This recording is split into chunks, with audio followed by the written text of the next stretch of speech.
Bonjour à tous, aujourd'hui nous allons étudier les homophones du mot « dent ».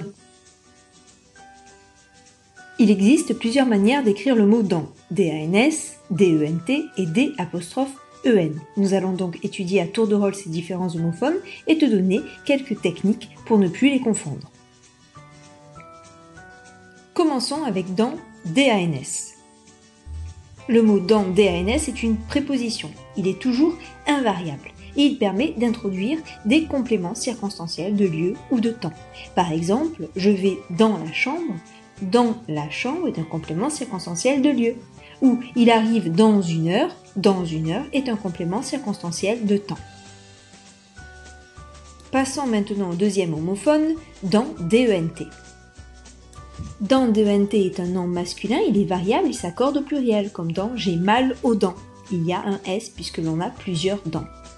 Il a un sens spécifique que tu connais bien puisque dans D-E-N-T désigne l'organe dur et blanc que l'on a dans la bouche et qui nous sert notamment à manger.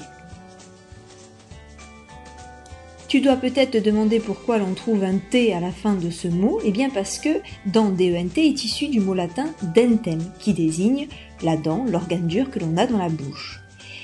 Tu retrouveras d'ailleurs la lettre T dans les mots appartenant à la même famille que dans D-E-N-T, à savoir dentiste, dentaire, dentition. Enfin, dernier homophone, dans D''E-N. Dans D''E-N est composé de la préposition de, D' suivi du pronom en. Le plus souvent, cet homophone se trouve devant un verbe à l'infinitif, ce qui est le cas dans l'exemple « il m'a dit d'en prendre deux ». Dans est placé devant le verbe à l'infinitif « prendre ».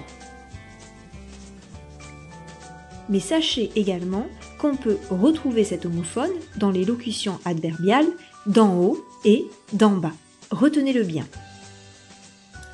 Nous arrivons donc à la fin de cette vidéo, j'espère que cela t'aura aidé à y voir un peu plus clair. Je te remercie en tout cas pour ton écoute et te dis à bientôt.